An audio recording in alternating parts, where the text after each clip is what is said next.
tragedy has struck those on the Turkish and Syrian border, as a huge earthquake has devastated the area.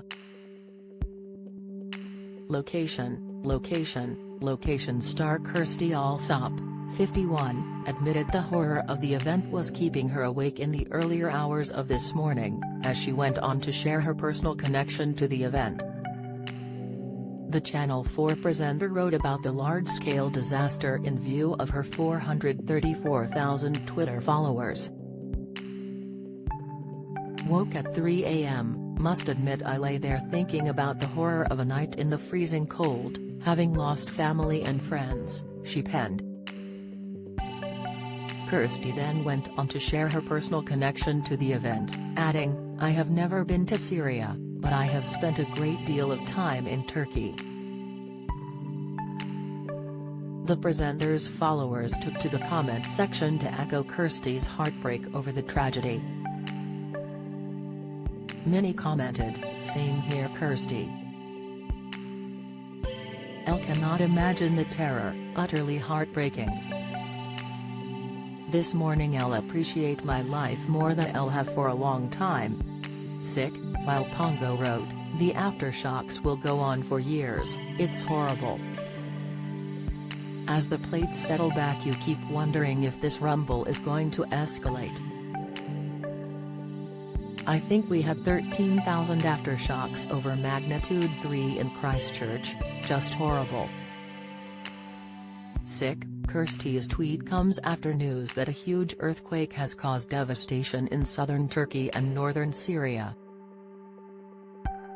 The 7.8 magnitude quake struck near Gaziantep in the early hours of Monday morning while people were still asleep. Reuters has reported the center said the quake was at a depth of 46 kilometers, 58 miles. More than 4,800 people have already been killed and a huge international aid effort is now underway. Countries including the US and South Korea have already sent aid after Turkey issued an international appeal for help. Turkey's disaster agency says more than 3,381 people were killed in their country after the initial quake, while more than 15,000 were injured.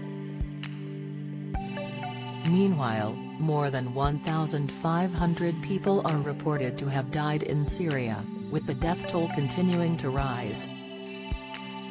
After the initial quake, a 7.5 magnitude tremor hit the area once more at around 1:30 p.m. local time, which officials confirmed was not an aftershock. Rescuers are now attempting to save people trapped beneath the rubble, after thousands of buildings collapsed amid the chaos. Seismologists would expect there to be a series of aftershocks after the two major quakes yesterday which, although less powerful than the initial event, will pose a risk to civilians and aid workers alike. Many international aid organizations have set up appeals to provide emergency assistance to Turkey and Syria, including British Red Cross, Turkey and Syria Appeal, Oxfam, Turkey and Syria Earthquake Response Appeal, and UNICEF, Appeal for Earthquake in Turkey and Syria.